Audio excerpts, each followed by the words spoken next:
Kun Raadiyoo Sagalee Oromooti.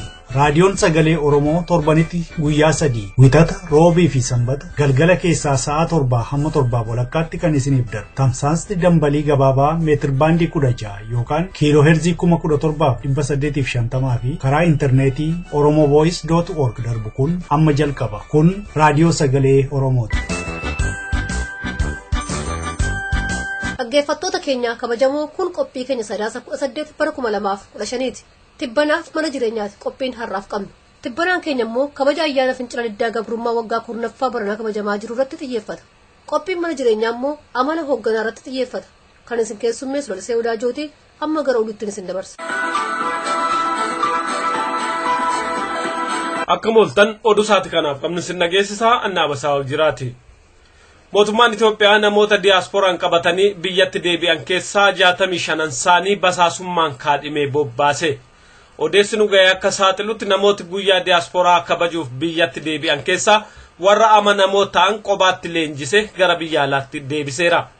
Leenjii kenname keessaa tokko yeroo gara biyya alaatti deebi'an waan mootummaa waliin hin galle fakkaatanii akka dhiyaatanii fi ergama diigumsaa akka raawwatan kan ajaju. Akka odeessa kanaatti namoota diiyaasporaan daatanii galan keessaa namoota 65f leenjiin addaa kan kenname humnoota tikaatiin akka ta'e beekameera. Namooti kunneenis yeroo adda addaatti waan naannoo jiru waliin deema jedhanii amanan qabatanii akka ergama isaanii raawwatan ajajitti kennamuusaa odeessi nu ga'e kun addeesseera. Keessaayyuu jaarmiyaa hawaasaa keessa seenanii uummata gooluu miidiyaa mormitootaa irratti dhiyaatanii waanuma duraan mormitooti jedhan akka haasa'anii fi akka tooftaatti akka lafa kaa'ameef beekameera. Kana malees hojiin isaanii guddaan bakkayyuutti amanamoo fakkaachuun caasaalee mormitootaa keessa seenanii mootummaa basaasuu akka ta'e odeessi kun dabalee hubachiiseera. Raadiyoon Sagalee Oromoo maqaa namoota basaasummaan bobba'an kunneenii argatee jira yeroo barbaachisaa ta'etti uummataaf ifa godha. Korri waggaa kan miseensota adda bilisummaa Oromoo fi walga'iin hawaasa Oromoo biyya UK sadaasa 14 bara 2015 magaalaa Boltan keessatti gaggeeffame. Walga'ii kanarratti miseensonni deeggartoonni fi hawaasa Oromoo haala yeroo ammaa biyya Oromoo keessa jiruu fi qabsoon bilisummaa Oromoo adda bilisummaa Oromoon gaggeeffamu keessatti adeemsifamaa jiru irratti marii gaggeessaniiru. Marii kana boodas ibsa jannoo qabxiilee 9 of keessaa qabu akka baafatan beekameera. Ibsa jannoo kana keessattis waraana bilisummaa Oromoo akka deeggaran qabsoon bilisummaa Oromoo akka galiisaa ka'uuf karaa hundaan bira akka dhaabbatan hubachiisaniiru. Kana malees gochaa mootummaan Itoophiyaa uummata Oromoo irraa fi saboota birootiin ga'aa jiru balaaleffachuudhaan kana dura dhaabbachuufis jabinaan of ijaaruun barbaachisaa akka ta'e himaniiru. Keessumaa tumsa uummattoota bilisummaaf dimookiraasii dhiyeenya kana hundeeffame utubaa jabinaa fi tokkummaa waan ta'eef ni deeggarra jedhaniiru.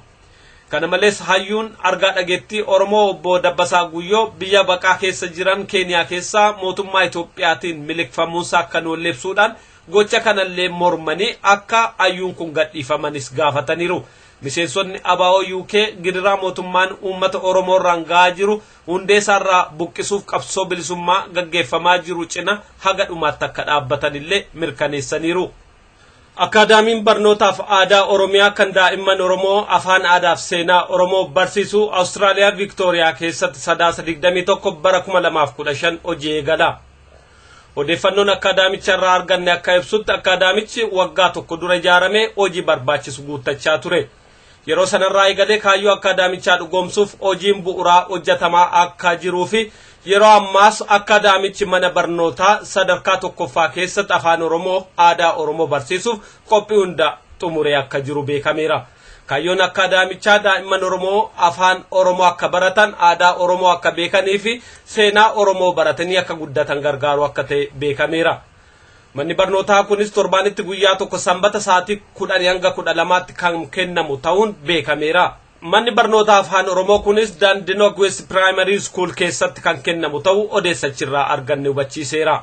Gaazexaan Leelloo jedhamu afaan Oromootiin Finfinnee keessatti ba'ee gurguramaa akka jiru beekame. Gabaasaan keenya akka hubachiisetti gaazexaan afaan Oromoo Leelloo jedhamu kun torbaan darbeerraa eegalee Oromiyaa keessatti gabaarra oolee jira. Gaazexaan kun aadaaf eenyummaa Oromoo gama maxxansaan guddisuuf akka kaayyeeffatellee beekameera. Qopheessitoonni gaazexichaa akka jedhanitti aadaa, duudhaa, safuu, haqa, waa'ee gootaaf hayyuu akkasumas dhimma Oromoo kamirrattiyyuu akka xiyyeeffatanii hojjetanidha.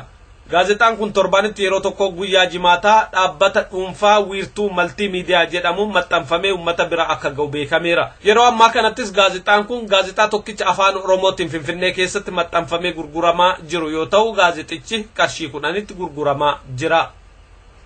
Dhumarrattis Raashiyaan xiyyaara ishii gammoojjii sanaatti kufee caccabe irratti aleellaan boombii akka raawwate beeksifte.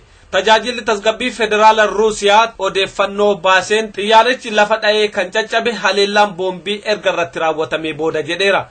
Gareen qorattoota biyyattii sanduuqa gurraacha keessaas ragaa argatanii akka jiran himameera. Ragaan kunis harki 90 dho'insa boombii akka ta'e akka hubachiisu ibsaniiru. Odeeffannoon kun argamuusaa booda pirezidaantiin biyyattii Vladimir Putin humnoonni tasgabbii biyyattii kanneen gocha kana keessaa harka qaban adamsuudhaan akka qaban ajajaniiru. Pirezidaantichi dabaluunis aleellaan kun aleellaa Raashiyaan Sooriyaa irratti raawwachaa jirtu kan daran jabeessu ta'uu himaniiru. Xiyyaarri imaltoota gammoojjii Ijipt sanaatti kufee caccabee du'a namoota 224f sababa akka ta'e beekameera. Oduu isaati kanaaf qabnu kanuma qophii keenya fi waliin nagaan nu tura.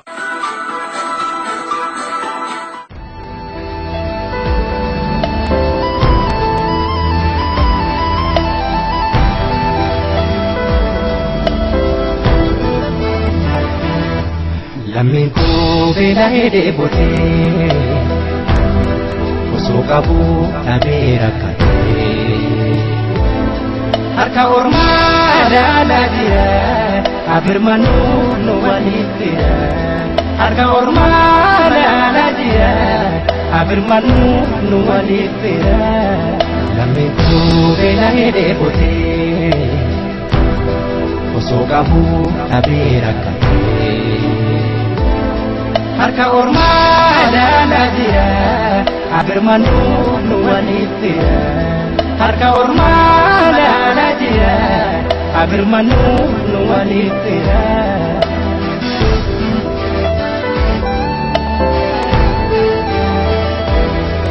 Kasayoo jabaatee didee gaaraan uumaa kalamiin abdaa.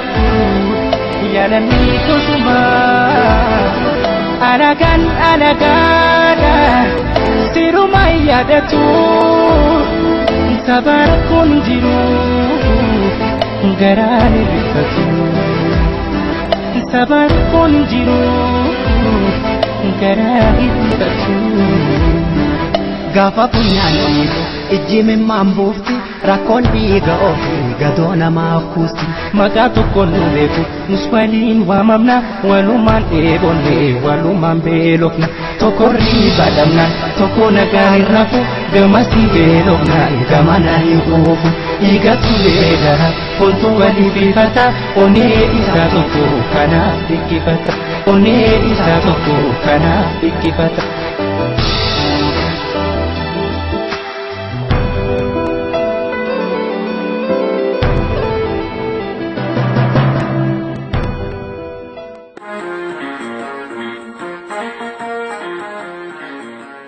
Qophii tibbanaa.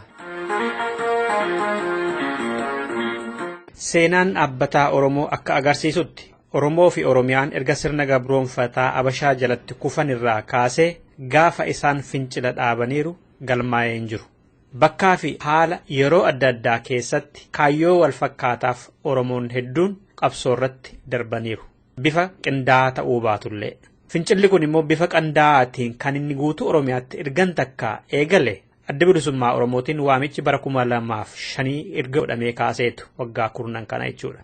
Gaafas Oromoota wareegaman dabalatee hanga har'aatti guyyaa guyyaatti jechuun kan danda'amu sirna Abashaa irratti Oromoon bakkoota adda addaatti wareegamaa jiru. Kanaaf fincilli diddaa gabrummaa barana biyya keessaa fi biyya alaatti bifa ho'aatiin kabajamaa jira. Waggaa 10ffaasaa jechuudha. Qophiin tibbanaa keenya irraa kanarratti xiyyeeffata akkam jirtu dhaggeeffattoota keenya. Qophii keenya kanarratti faayidaa kabajuu kanarratti keessummoota affeerree jirra nama 4dha. Dr. Asaffaa Jaalataa dabalatee. Maarreen xumuraatti nu waliin turaan affeerraa keenyadha. Gara Kanaadaa isin geessen keessummaa tokko yaada isaanii isin dhageessisa. Muuziqaa gabaabduu kanaa boodatti deebi'a. Maarreen nu waliin turaa.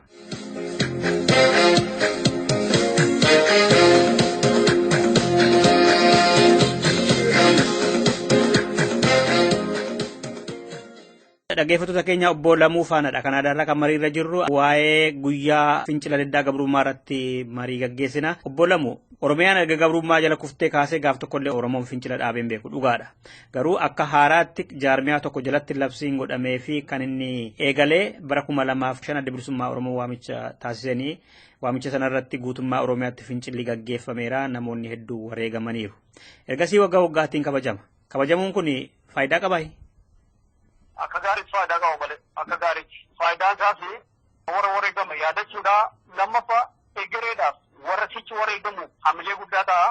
Warra qabsoo kanarra jiru baraa fi hamilee guddaa ta'a jechuudha. Kanaaf yeroo hunda waggaa waggaanis ta'e yeroo hunda warri wareegaman kun yaadatamuu qabu jechuudha. Kabajamuus qaba sirriitti. Maatii isaanii barsiisuu irratti gootowwan kana warra wareegaman kana seenaa kana barsiisuu irratti ga'een warra biyya alaa maalidha obbo Lammii? Warra biyya alaa keessumatti ijoollee biyya alaa kanatti dhalatan akka isaan qabsoo kana jala hiriiranii fi warra wareegame kana suuraa isaaniitiin seenaa isaaniitiin itti agarsiisuudha. Maaliif jara kana waa'ee biyya isaanii barsiisuudha ta'a jechuudha. Keessumatti warra alatti dhalatan seenaa isaanii sirriitti bareechanii itti himamuu qaba. Kun egaa biyya isaanii akka isaan jaallatan isaan godha jechuudha. Warra alatti dhalatan illee qabsoo isaaniis akka isaan deeggaran godha. Kanaaf inni hojjetamuudhuma qaba jechuudha biyya kanarratti bal'inaan. Biyya keessatti immoo warra wareegame yaadannoo gochuun kabajuun barbaachisaadhaan jedha. Sichi warra wareegame yaadachuun isa sichi wareegamuufis hamilee guddaa ta'a jechuudha. Tole, fayyaa ta'a. Guyyaa gaarii obbo Lamuu, galatoma. Fayyaa ta'etis.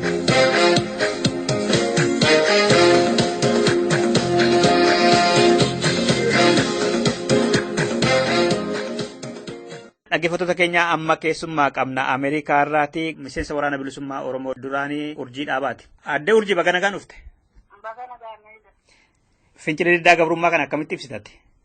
Duraan dursee shamashamaan isin jaanaaf yeroo keessatti galatoomaan isin. Fincilli diddaa gabrummaa akka namatti yaadadhaa. Tokko biraatiif yaadachuun isaa marafannoo fi gaddaanii yaadadhaa. Yaadannoo kana barabaraa yaadachuun kan jiruufis hamilee horsiisa kan wanti jaalmota irratti wareegaman haga bakka argatutti fincilli diddaa gabrummaadha. Diina gaddisiisee, sira gammachiisee, fufsa Oromoo fi fakkaattoota akka Oromootillee dargaggoota fincila diddaa gabrummaa irratti bifa dargaggummaatti wareegaman kan Oromoodhaa barattoota keenya Doktora Hegeree Oromiyaa silaa eeggatu Oromummaa isaaniitiif biyyi teenya durattu biyyi teenya kiratti jechuudhaan qalamaan isirratti abdii qabeenyaa fi jaalala biyyaatii fi jaalala uummata isaanii diddaa gabrummaatiif diina dura dhaabbatanii fuula dura deemanii diinni isaan bareeduu isaanii ni mararfadha gaddaa fi mararfannaa yaadachaa caalatti ammoo kan nama gammachiisu fincilli diddaa gabrummaa kan babbatan jira ni hafee ni dhaabbate ni jabaate hamilee uummata keenyatti hore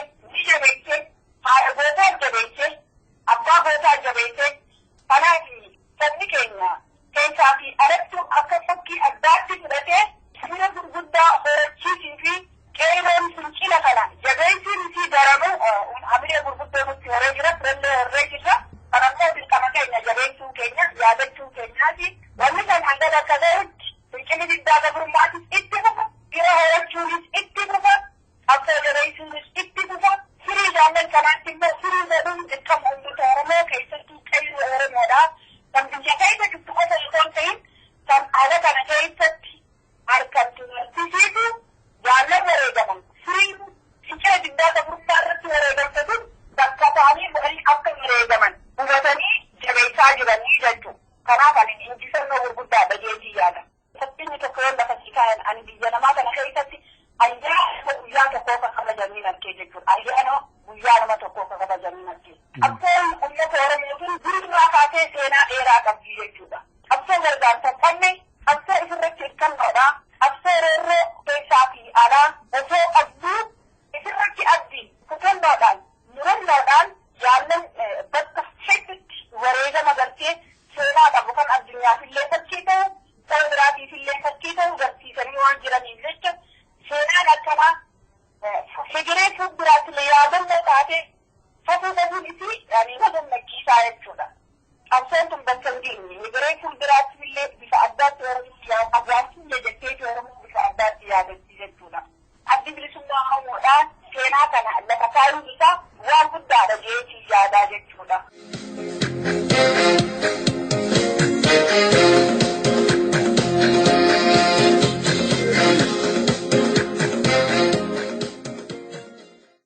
Dhaggeeffattoota keenya amma Dr. Nuuroo Daddafoodha qabna Ameerikaa irraati.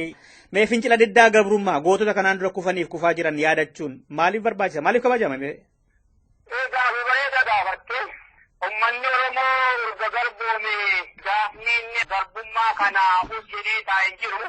Ummanni Oromoo diddaa gabrummaa waggaa 150 ol itti jira. Kaafala dhiyoo kana akkuma jettu adda bilisummaa Oromoo labsee kabajaa ture. Ammallee kabajaa jira. Sababni ta'uu waa lama.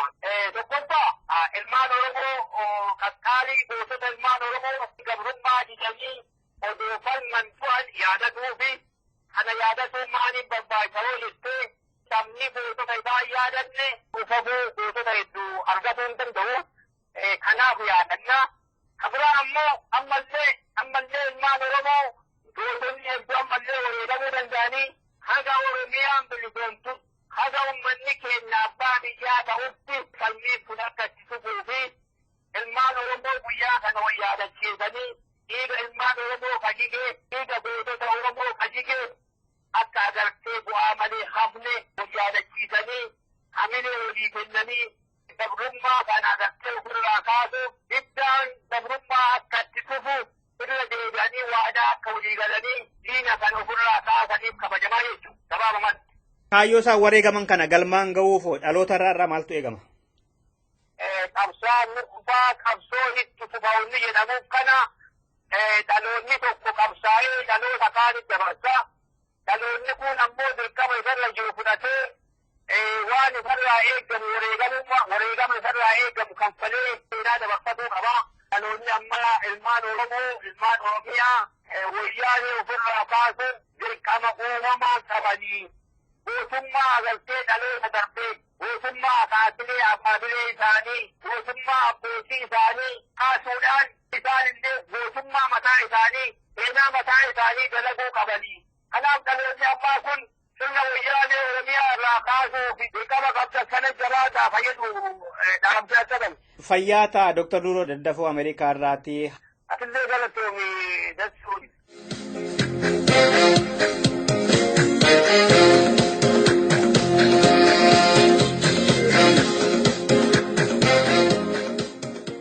Tole dhaggeeffattoota keenya Dr. Asaffaa Jaallataati Ameerikaa irraati. Dr. Asaffaa warra qabsoo Oromoof jedhanii wareegaman kana keessattuu immoo fincila diddaa gabrummaa erga labsamee as Oromoonni bakka adda addaatti wareegamaniiru. Wareegama gootota Oromoo kana yaadachuun faayidaa qabaa? Baay'ee faayidaa qaba. Uummata tokko keessatti gootota iddoo guddaa qabu. Goototi dhiiga isaaniitu xalaa nu barreessu. Goototi xalaa isaan nu barreessan nu fudhannee qabuu qabna. Gootota ofii isaaniif du'anii dhiigi isaanii dhangala'ee lafeen isaanii caccabee uummata isaanii akka bilisa ba'u gochuudhaafitu lubbuu isaanii baay'ee qaalii kan ta'e baasanii uummata isaaniif kennan.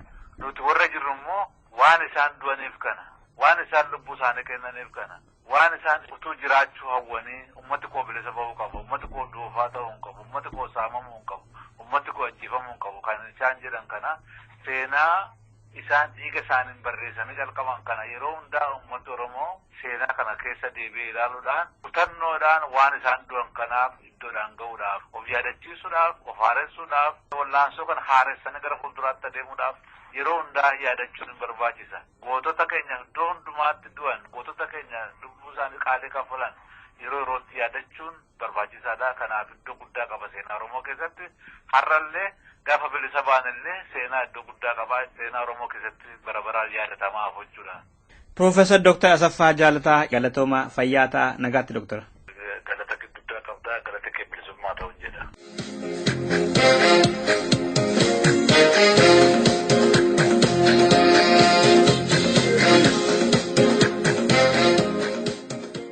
Dhaggeeffattoota keenya qophii tibbanaa keenya har'aa kanumaan raawwannee jirra. Torbee dhimma addaa irratti keessummaa qabannee kan dhiyaannu Dr. Asaffaa Jaalataati. Nu egaa gaafasitti jecha qophii keenya irraa waan caqastaniif guddaa galatomaa kanan jedhu Andassuu Duraati.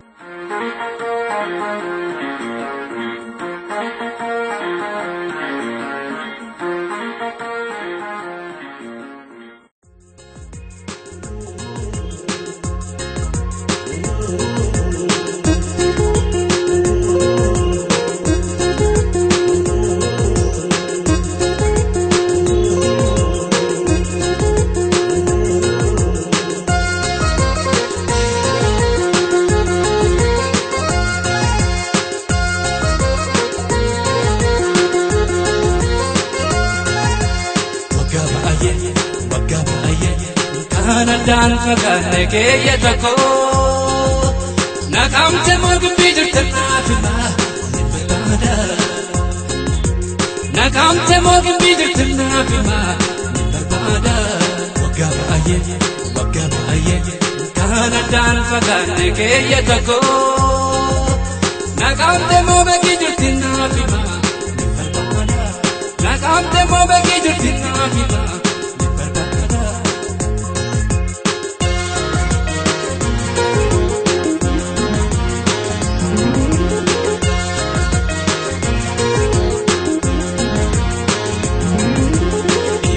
Sanke walina gameti Iga kia sanke walina gameti Ada filmano re Pedi janalati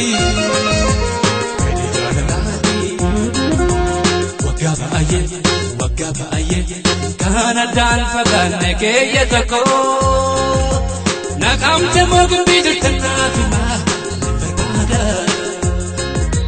Nakamte mogbi jirtana fima barbaada waggabaye kana dan fagane keeyya tokko Nakamte mogbi jirtana fima barbaada Nakamte mogbi jirtana fima barbaada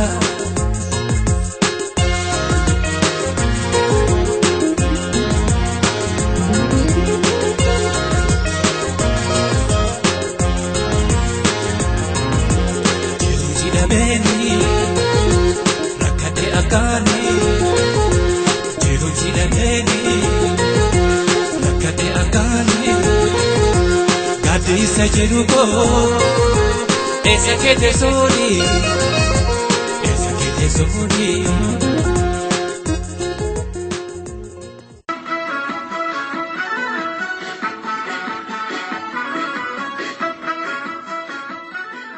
Akkam jirtu dhageeffatoota keenya kun sagantaa amala jireenyaati ana qopheessaan keessan Aliyyi Galatooti itti dhiyaadha. Amala hoogganaa hoogganni maal akka ta'e yeroo biraatti deebina garuu amalli hoogganaa yoo maal ta'e faana deemtan. Amala hoogganaa keessaa fedhii kiyya bira darbee ilaaluu danda'a. Akka reenjii waan qabadhetti cicha. Akka muka odaa waan narra jiru baadhee obsa. Akka nama waa jaalatee waa ugga akka ujoollee hamilee qaba akka nama beela'ee fedhii qaba akka beekaa uf diqqeessa ijoollee abbaa garbii ijoollee waaqa argine ijoollee afaan beektuu koota lolarraan deebine sadugaan irraa Tadina sirrande sine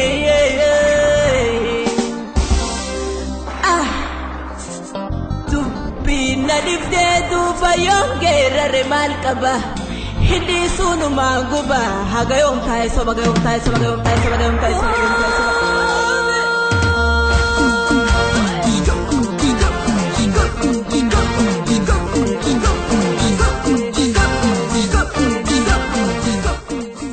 dhugaati hooggana yoo wanti ati daladdu nama baay'ee hamalchiisee waan baay'ee barsiisee dalagsiise hoogganni yeroo baay'ee waan jibbuun uduun taane waan barbaaduuf lola hoogganni ka diqqoo dubbatee guddaa dalagu qormaanni dhumaa ka hooggana meeqaa akka dhiisee deemu yookiin ammoo hooggana meeqaa akka inni burqisiisu yeroo yerootti jiruu hoogganummaa abdii waan qabdu hin fakkaatu nama tokko ture waggaa 31 hin kasaare 32 hin mooyatame 35 haati manaa jalaa duute 36 hin dhibame 38 filmaata dorgomee mooyatame 43 koongireesii dorgomee mooyatame 46 koongireesii dorgomee mooyatame 55 senet dorgomee mooyatame 56 itti aanaa pirezidaantii ta'uuf dorgomee mooyatame 58 senet dorgomee mooyatame 60 pirezidaantii USA ta'ee filatame namni kun Abrahaam Lincoln jedhama. Kanaafuu Oromoon yeroo mammaaku ka ari'u yoo biraa hafne kadheetu guruun dhaquu jedhan. Margi marga seete margi marga barri darba barri darbu seete barri darba margi kalo margi margu seete margi kalo barri darba barri darbu seete obsi ballo.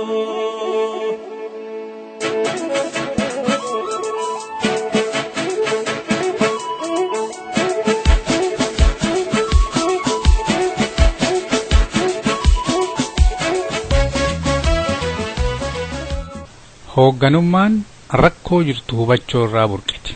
Hoogganni dalaga malee aangoo miti.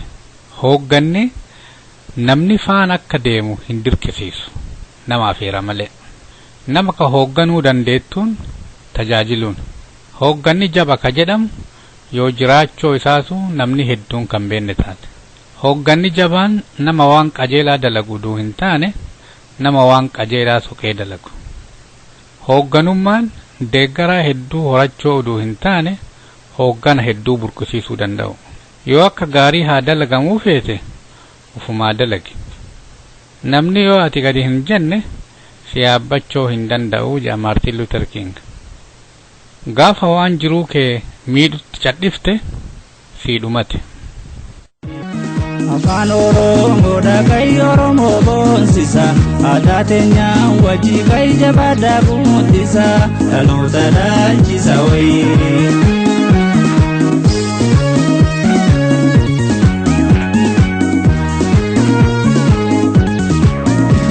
Koga Oromoodha sagalee bilisa kan raadiyoo cabsa jaame kaaleessa.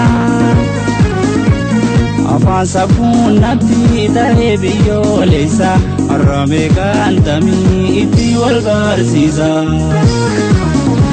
Koga Oromoodha sagalee bilisa kan raadiyoo cabsa jedhame kaaleessa.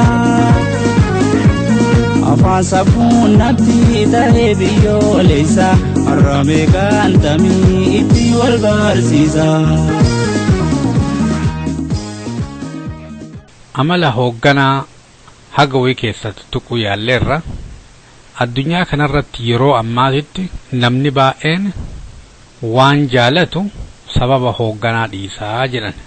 Warri waan jaalatu dhiisuu hin dandeenye ammoo hooggana jijjiirataa jedhan. Wanti isin jala deemtan maatii ta'uu danda'a, siyaasaa ta'uu danda'a, amantii ta'uu danda'a, barnoota ta'uu danda'a, diinagdee ta'uu danda'a. Hoogganni isiniin deemu amala akkamii qaba?